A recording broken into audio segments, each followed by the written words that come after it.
Hola, buenas tardes. Soy María Rosa Ramírez, psicóloga del Hospital Materno Infantil Ramón Sardá. Agradezco la invitación a participar en este congreso y a compartir con ustedes una experiencia que lleva más de 25 años acompañando tanto dolor, ¿no?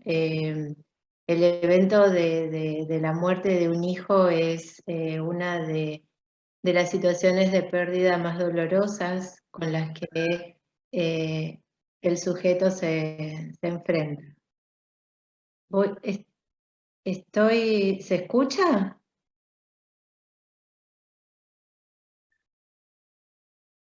Porque escuchaba que hablaban. Eh, Voy a tratar de resumir entonces una trayectoria de muchos años eh, y seguramente van a quedar en el tintero muchos temas por desarrollar en profundidad, pero bueno, en líneas generales vamos a ubicar estas cuestiones. La muerte perinatal configura un episodio disruptivo, agudo y generalmente imprevisto.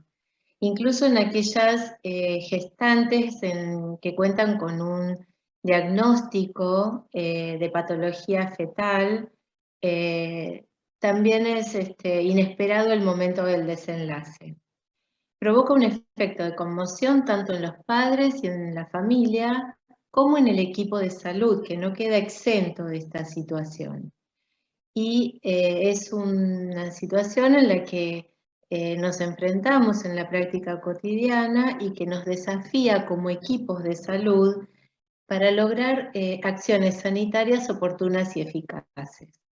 Esto nos lleva a pensar que hay distintas maneras de acompañar a una gestante y a su familia frente al evento de la muerte del hijo, y nos hizo reflexionar mucho en el hospital en la manera de abordarla, porque hay formas que pueden hacer que se aísle y se evite a la gestante y a su familia, u otras donde elijamos acompañar y informar todo lo que tengamos a nuestra disposición.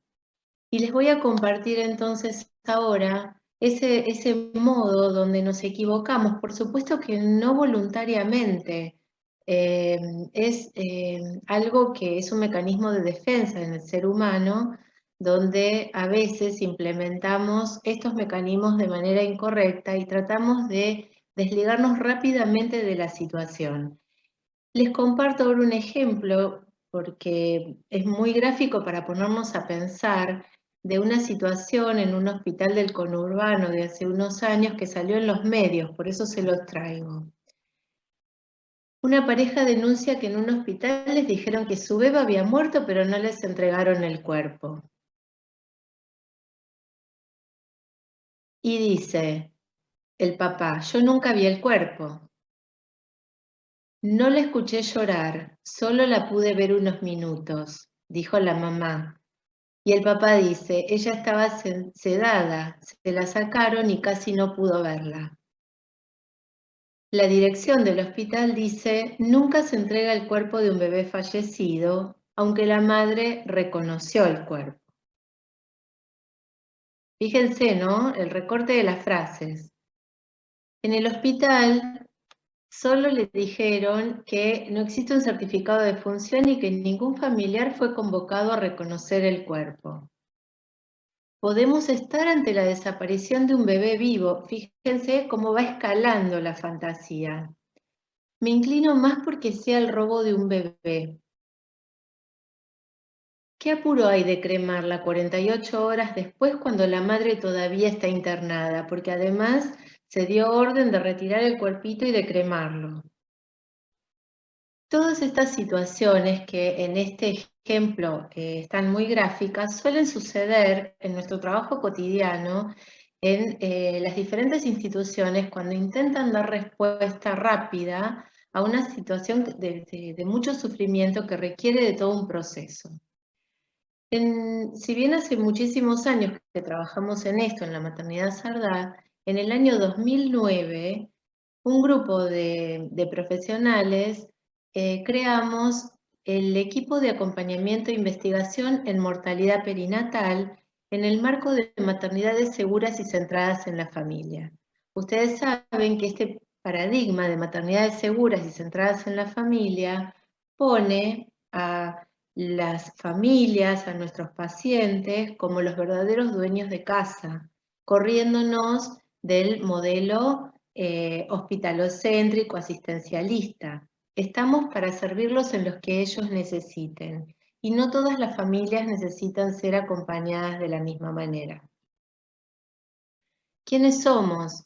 Somos un equipo multidisciplinario, obstetras, neonatólogos, patólogos, genetistas, psicólogos, pero además se incluyen en nuestro trabajo los administrativos, la gente de seguridad, enfermería y servicio social en la medida en que se requiera.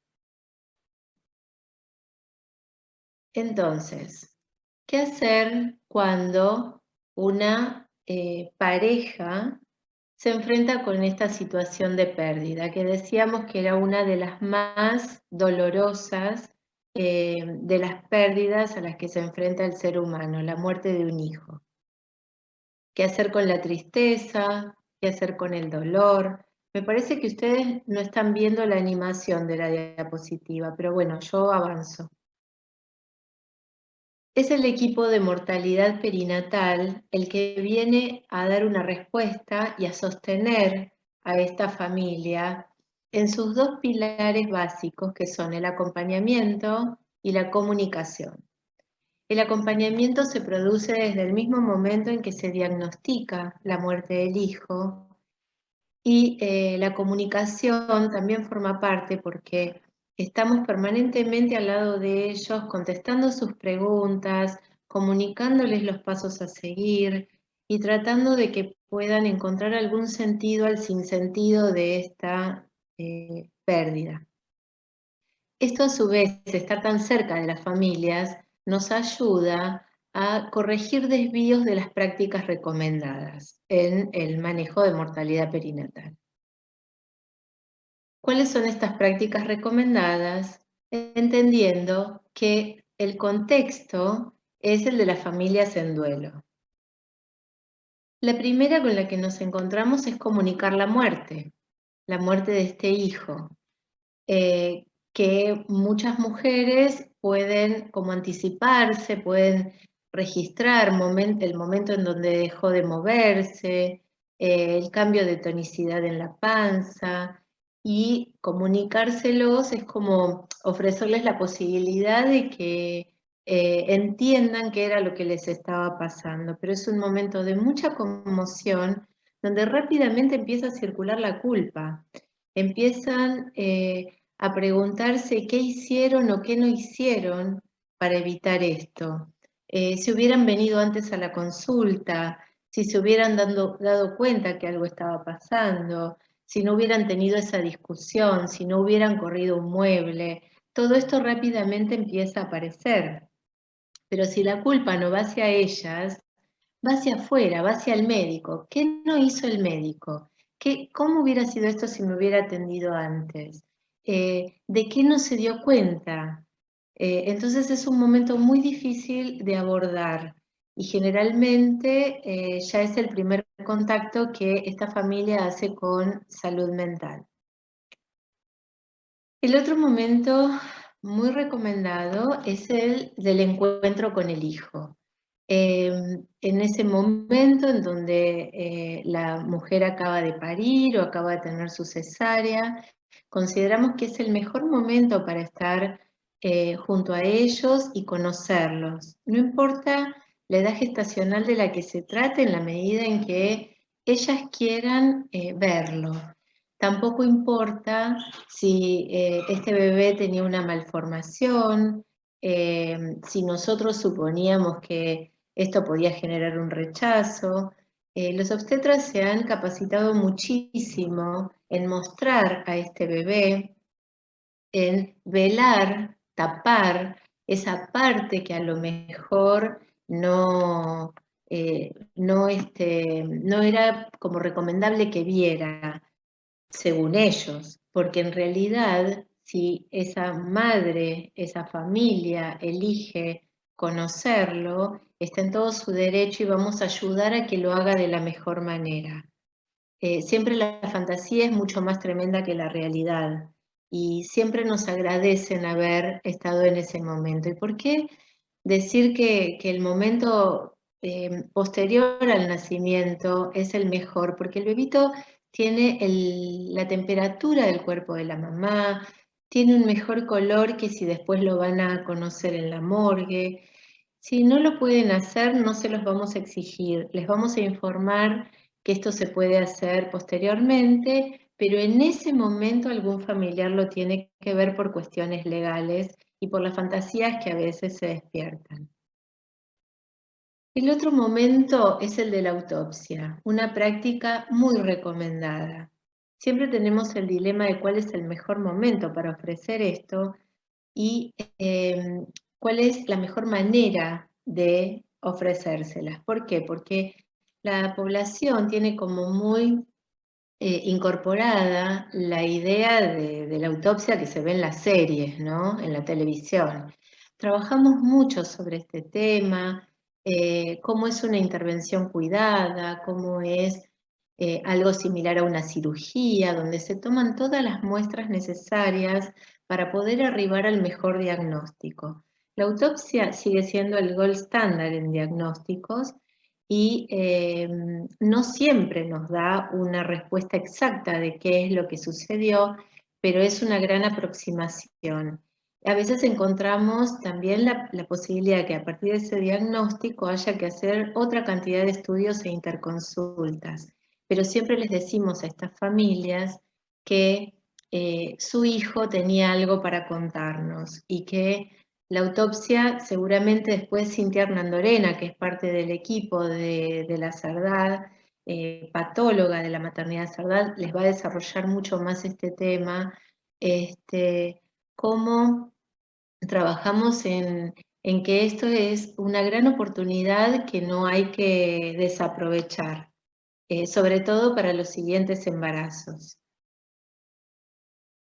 Otro tema es retirar el hijo fallecido, ¿no? Acá entran en juego todos nuestros compañeros administrativos que están muy capacitados para informar acerca del destino que se le puede dar al bebé, cómo el hospital los puede ayudar en el traslado del chiquito al cementerio, las distintas opciones, pero siempre recomendamos que no lo dejen en el hospital porque de todas maneras el bebé no va a quedar ahí. Va a ser trasladado en el furgón general al cementerio de Chacarita y tendrá el destino que tienen todos los seres humanos.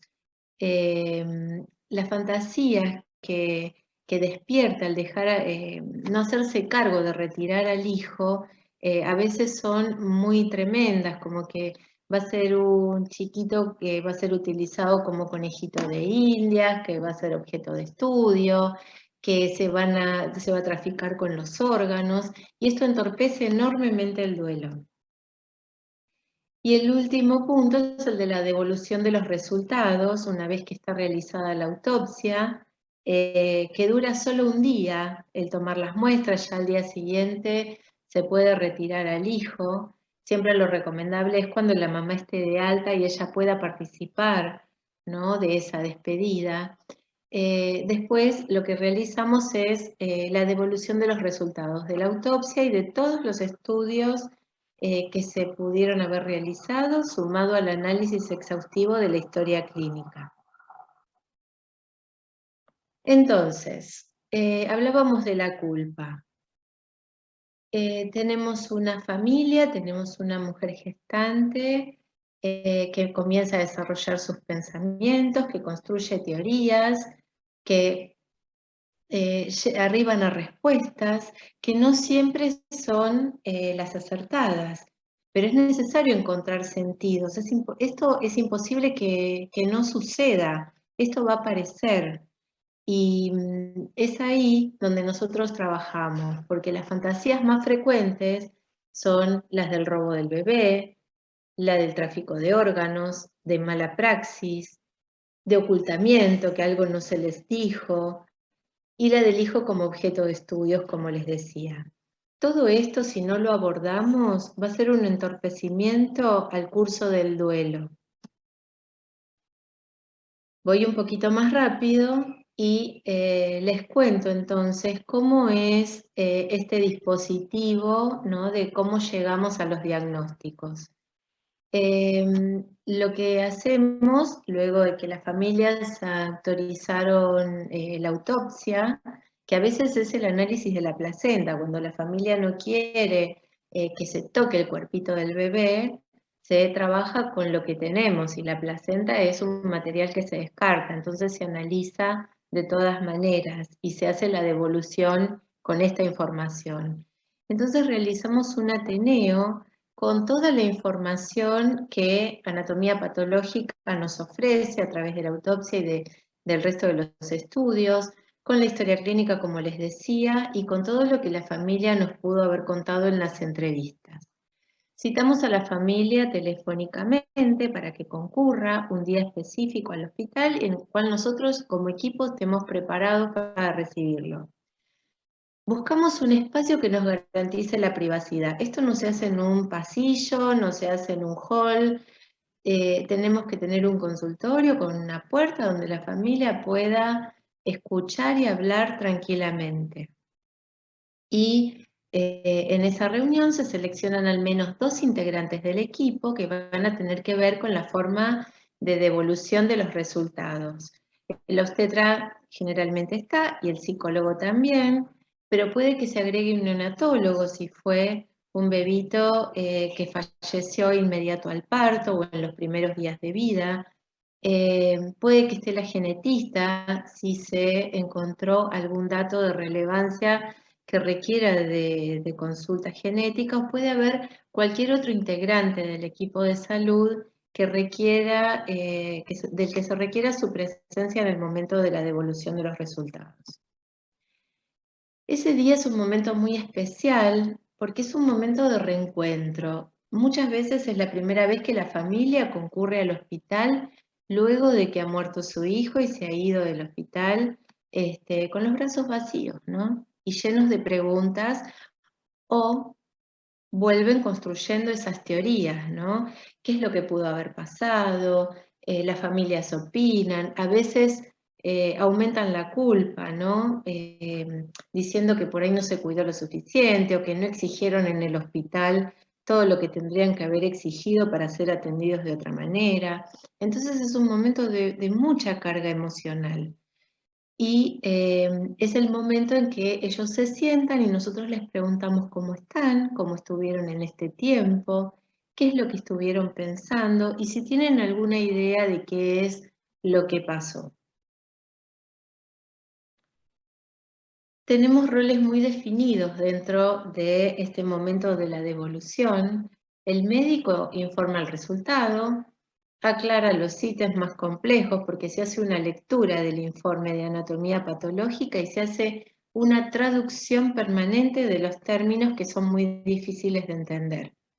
Y asesora sobre los cuidados, puede que indique tratamientos complementarios o estudios complementarios, y además se incluye la información sobre métodos anticonceptivos porque buscamos demorar la siguiente gestación en parte para tener todos los resultados necesarios y que haya un intervalo intergenésico importante entre un embarazo y el siguiente, y en otra parte para que el duelo tenga lugar, porque a veces nos encontramos con que al poquito tiempo aparece un embarazo como respuesta al duelo, como una manera de taponar ese dolor, que lo único que hace es que haya más dolor, porque no se pudieron despedir del hijo anterior y esto dificulta el enganche con el nuevo hijo.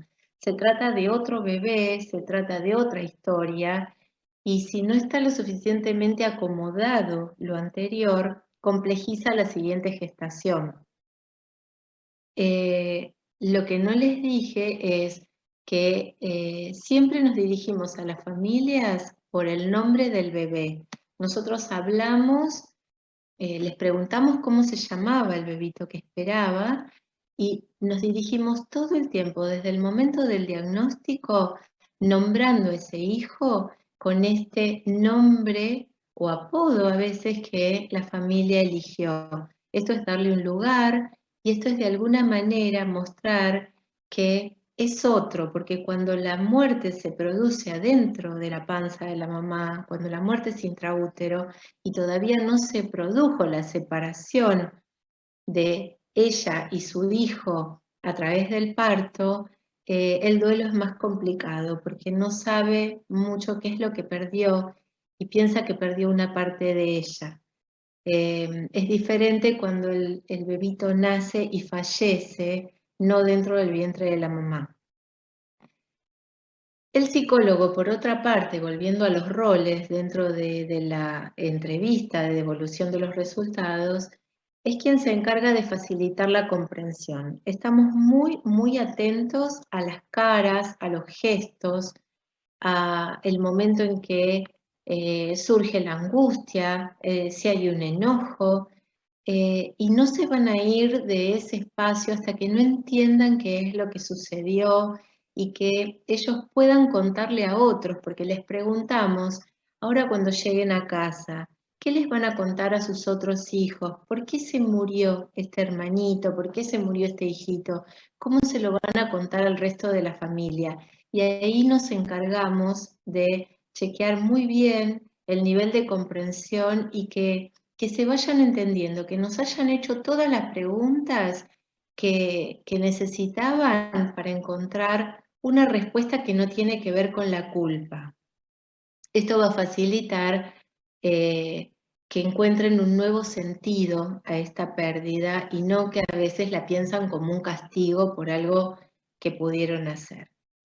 Esta manera de trabajar, estas devoluciones nos pueden llevar entre 1 hora y 1 hora y media a veces con las familias. Los invitamos a venir con quienes ellos elijan y todo este tiempo y toda esta dedicación, este trabajo, tiene como objetivo favorecer la realización de nuevas consultas que permanezcan alojados y adheridos a los tratamientos médicos que muchas veces se requieren y que hagan una nueva consulta preconcepcional antes de decidir una gestación.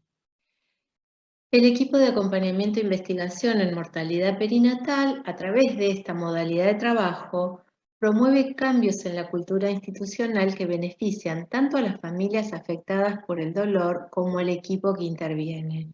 Queremos que haya palabras, que haya escucha, que haya acompañamiento y no juicios por no entender.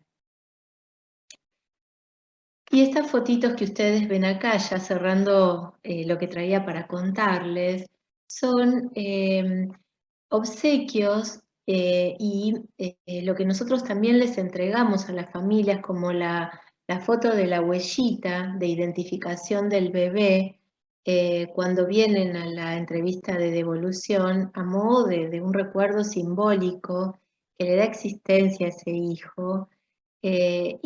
Por ejemplo, ese duende que ven ahí está hecho con la porcelana fría que la mamá había comprado para hacerlo souvenir de su bebé. Lo pudo transformar en otra cosa. Otra familia nos trajo este árbol de la vida. Otra familia nos trajo las tarjetitas conmemorativas que ven ahí, la del angelito, al año, ¿no?, de la muerte de su bebé. Entonces, para nosotros, acompañar en el dolor permite la emergencia de un sentido tanto para las familias como para el equipo y colabora en el logro de una mayor calidad en la asistencia integral perinatal. Nos parece que trabajar de esta manera es la mejor manera en lugar de aislar, de evitar, y seguimos trabajando en esto. Muchas gracias a todos, les dejo mi mail por si quieren hacerme preguntas o si quieren contactar conmigo por alguna situación. Muchas gracias.